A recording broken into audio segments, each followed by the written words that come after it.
talk about. I want to still talk about along the lines of and where God has been speaking to me concerning the heart, and in order to free God's people, in order to cause unity or atmosphere or God's aroma to be released, wherein deliverance will take place. There are certain things that God has to clean up and God has to deal with first before he releases his blessings. And so I'm here today, and basically what I want to talk about the heart. I want to talk about the heart, and I want to talk about, this is how I want to talk about it. I want to talk about someone, I want to give an example of, but I guess my title, my message would be, it would be a wicked heart or deceitful heart and swift feet. I'm going to go to, I believe it is in Psalms, the 6th chapter and the 18th verse, when it says that there are 6 things that God hates. And one of the things that God hates is a proud look. God hates a proud look, but also God hates a heart that devises wicked imagination, and then feet that run toward mischief. If I can use an example, I'm going to use an example to explain what I mean by deception. I'm talking about a deceitful heart and deceitful feet. If I can explain, if I can use the example, I saw this story today. It was a movie story. Now, this husband and his wife, they were married, but the wife went to jail for something she did. And so she's been there a while, and though they've been having some problems and whatnot, because every time he goes to the jail, she's trying to get accustomed to how to survive in jail. But at the same time, and while he's trying to hold things down at home, but he's missing his wife. And so it's a miscommunication in a way, because things are so crazy, they're so emotional, and it's a bad situation.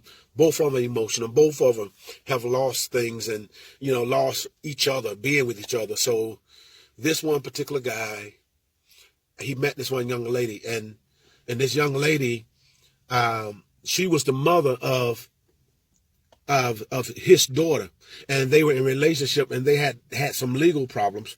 And so it connected him from that mother and the guy. And so they had been arguing and angry, and so they made a mistake and they did something wrong. They kissed each other. But the boyfriend of the woman that he kissed, he had interest in her, and he didn't like him. And so because the woman explained to the guy that it's okay, ain't nothing wrong. We had a problem, we'll work it out.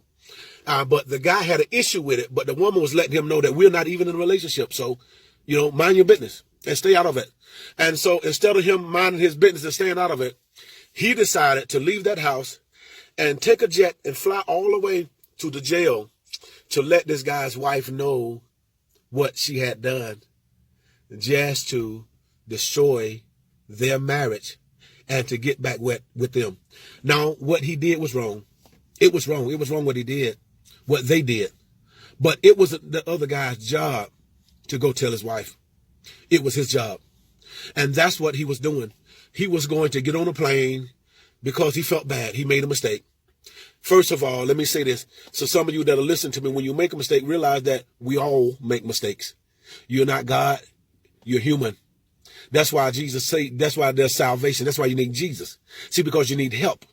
That's why you call on him, because we're sinners who are saved by grace. And so first of all, just let that go. And notice you're not God. You're going to make mistakes. All have sinned and come short of glory. If somebody come to you and tell you that they're holy, more holy than thou, they hadn't sinned, they're lying. Because all of us have sinned and all of us need Jesus. So get that out the way. But what you need to do is to learn how to let go of it. Let go of that person. Learn how to not do certain things. See, because in that particular instance, in that particular situation, he was wicked. His heart was evil.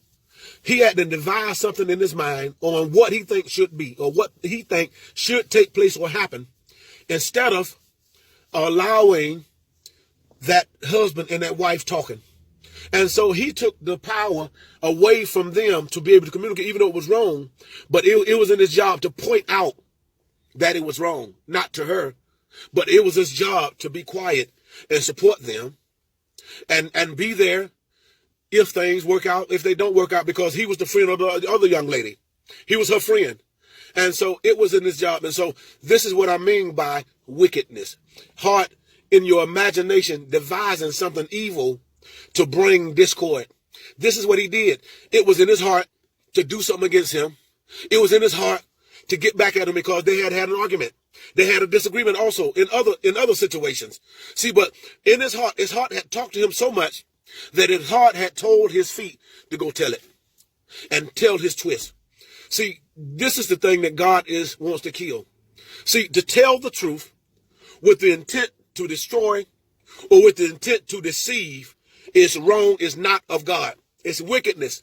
All unrighteousness is sin. God is looking at your heart. It's not what you say, but it's the motive. See, people can make mistakes all day, but what was your motive? Did you purpose? Did you intend for it?